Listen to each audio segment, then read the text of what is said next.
So this ties in with an article it's in the paper today. They're always looking at statistics and actually wonder about even statistics. Why certain studies that they do every 5 or 10 years? Well, they do these studies on the same topics to see if the agenda is working.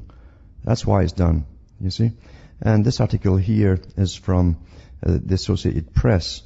And it says, is marriage becoming obsolete? I've seen these articles my whole life long as they did their checks to see if their agenda was working.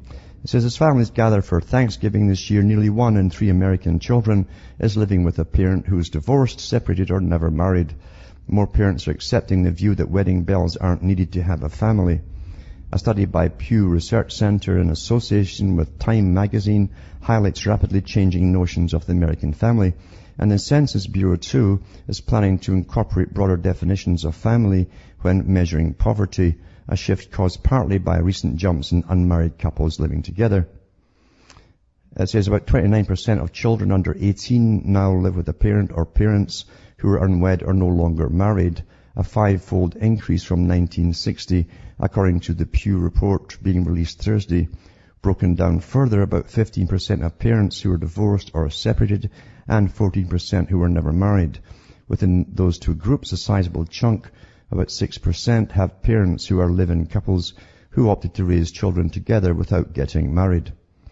Indeed, about 39% of Americans said marriage was becoming obsolete, and that sentiment that follows U.S. Census data released in September showed that marriages hit an all-time low of 52% of adults 18 and over.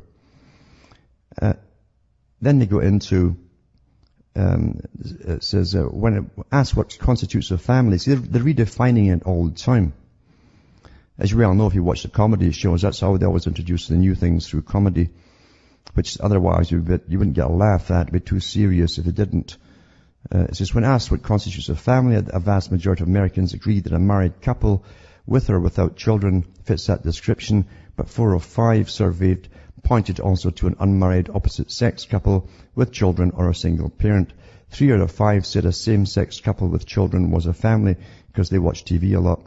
Marriage is still very important in this country, but it doesn't dominate family life like it used to, said Andrew Chernin, professor of sociology and public policy at Johns Hopkins University. Very interesting that, you see, because sociologists and ethnologists and anthropologists all worked with the big boys to bring in the modern culture, and they were working heavily on this from, I'd say, about the 1940s onwards to bring in this kind of society. Interesting how it's worked. And it says the broadening views of family are expected to have an impact at Thanksgiving. About 9 in 10 Americans say they will share a Thanksgiving meal next week with family, sitting at a table with 12 people on average. But 1/4 of respondents said there will be 20 or more family members. And you know that it's worse for other countries in Europe, like Britain. It's just devastated, destroyed, because of the massive welfare states actually encouraged women just to have children on their own without having men at all. And you don't even need a man to get impregnated today. They've got all these clinics that'll do it all for you. And then the rest of the society just picks up the tab and keeps them living in their homes. So this was all arranged. Then you go back to the Communist Manifesto. And on this page here, it's page 100, it says here, one of the planks is abolition of the family. Even the most radical flare up at this infamous proposal of the communists. On what foundation is the present family, the bourgeois family, based, the middle class are talking about? On capital, on private gain. In its completely developed form, this family exists only amongst the middle class, the bourgeoisie. But this state of things finds its complement in the practical absence of the family amongst the proletarians and in public prostitution. The bourgeois family will vanish as a matter of course when its complement vanishes, and both will vanish with the vanishing of capital. And technically it's all happens. Do you charge us with wanting to stop the exploitation of children by their parents? To this crime we plead guilty. But will you say we destroy the most hallowed of relations when we replace home education by social education? And your education, is it not also social and determined by social conditions under which you educate by the intervention of direct or indirect of society, by means of schools, etc.? Communists have not invented the intervention of society in education.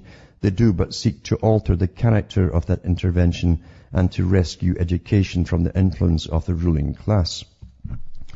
It says the bourgeois claptrap about the family and education, about the hallowed correlation of parent and child, becomes all the more disgusting, the more by the action of modern industry. All family ties amongst the proletarians are torn asunder and their children transformed into simple articles of commerce and instruments of labor. Technically that was true. I mean, you had a massive underclass working in factories going through the Industrial Revolution, and they were living in squalor and utter poverty, and all the children had to go to work as well. But of course, they always use what is evident at the time to bring in their utopia, so a small clink elite who are mainly related to each other can rule over the rest. He says, but you communists would introduce community of women. See, that's what they want. Plato, remember? Community of women. All women held in common, all available. That's what you have when you have promiscuity. They don't think of it that way, but that's what you actually have when you stand outside and see it. So he says, would introduce the community of women, screams the whole bourgeois in chorus. The bourgeois sees in his wife a mere instrument of production. He hears that the instruments of production are to be exploited in common and naturally can come to no other conclusion than the lot of being common to all will likewise fall to the women. He has not even a suspicion that the real point aimed at is to do away with the status of women as mere instruments of production. That's what I actually wonder about when you see the women in Russia with the picks and as they were digging up the roads, helping the system. For the rest, nothing is more ridiculous than the virtuous indignation of our middle class at the community of women, which they pretend is to be openly, officially established by the communists. The communists have no need to introduce community of women. It has existed almost from time immemorial. It might have been in the lands that this guy actually came from and with his predecessors, who knows. But anyway, that is, as I say, was part of their plank of the Communist Manifesto, destruction of the family unit.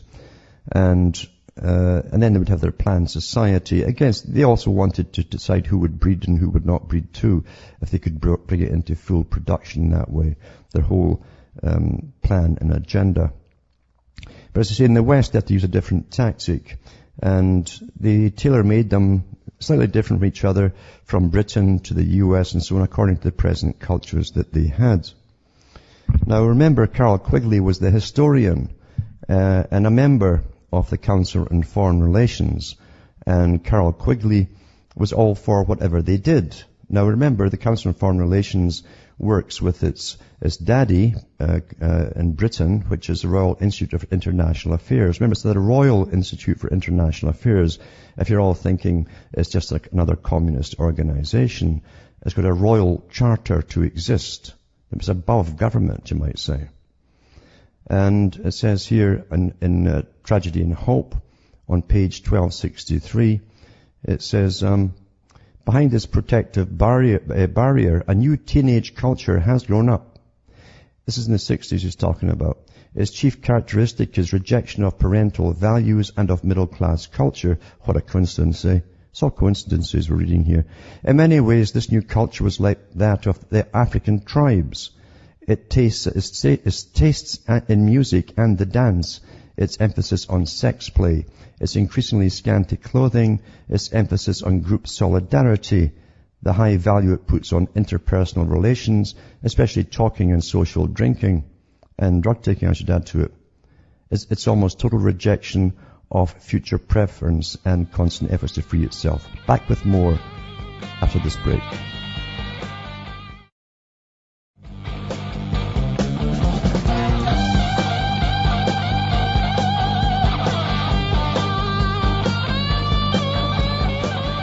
Hi folks, we're back, cutting through the matrix, just tying a few things together to show people that nothing happens by itself. Nothing in any major scale happens by itself. It takes coordination of various sciences. It takes cooperation definitely of big academia. It takes cooperation between the entertainment industry and popular television and so on, all to all work together to cause cultural changes in society. And we're influenced more by fiction than we are by anything else, believe it or not. Fiction really, it's like monkey see, monkey do. Plato said the same thing about drama on the stage in ancient Greece. So it says here, here's Carroll Quigley talking about, remember he was for this agenda, he worked for this agenda, and he was a professor himself, and he thought it was just swell that it seemed to be going to plan. And he's talking about how the children suddenly, and it was a sudden thing, how they rejected the old values suddenly, because it was the trendy thing to do, obviously. And they were copying the culture like that of the African tribes. Now I can remember reading about ways that the communists could possibly do this, and they were going into things like dance. And if they could break all the old traditional dances, which actually required you to hold the partner, no kidding, that's how it used to be. Amazing, eh? You used to hold the person, since that was the whole point of it. And then suddenly they're dancing apart, staring at each other's knees. But they brought that in very successfully. But they copied it from African dancing, basically. And they also used the beat as well to try and bring on the sexual stimulation of the African tribal dances as well. And so they used, as I say, anthropologists big time in the culture industry at this particular period. Getting back to the book, though, it says here, they decided to put dressing in scanty clothing, the heavy emphasis on sex play, emphasis on group solidarity. We're all together. We're a different species from the old species. Basically, that's what they thought, you know. And they're told by the communists in America, don't trust anybody over 30. So don't listen to them, in fact, over 30. And then it says here, and the high value it puts on interpersonal relations, especially talking and social drinking. It's almost total rejection of future preference and its constant efforts to free itself from the tyranny of time. They were always stones. They could never turn up for anything. Teenage solidarity and sociality, especially the solidarity of their groups and subgroups, are amazingly African in attitudes as they gather at nightly or at least on weekends to drink cokes, talk, intermingle interminably in the midst of throbbing music, preferably in semi-darkness, with couples drifting off for sex play in the corners as a kind of social diversion and a complete emancipation from time. Usually they have their own language. That was all given to them too. They didn't know that, of course, with vocabulary and constructions so strange that parents find them almost incomprehensible. This Africanization of American society is gradually spreading with the passing years to higher age levels in our culture, and is having profound and damaging effects on the transfer of middle-class values to the rising generation.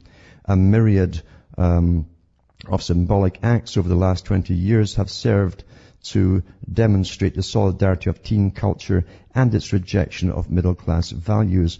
Many of these involve dress and dating customs, both major issues in the adolescent parental Cold War. Interesting term, eh? Adolescent parental Cold War. The jive language of the period also had a South Chicago origin and has been traced back to a large extent to a saloon run by a certain local oracle called Hip early in the 20th century. Fortunately, going steady was only a brief, if drastic, challenge to potential attitudes, and was soon replaced by tribal gregariousness and tolerant sexual broad-mindedness, which might be called clique-going, since it involved social solidarity, sometimes sexual promiscuity within a small group, usually of 10 or less. This became, to their adults, the teenage gang, which still strives or thrives, but never in a very formal way in middle-class circles as it does in lower-class ones. Two casualties of this process are sexual jealousy and sexual privacy, both of which have largely disappeared amongst many upper-middle-class young people. Now, that's what the communists said too. They do away with jealousy and so on, and you would have no steady partner. Back with more after this.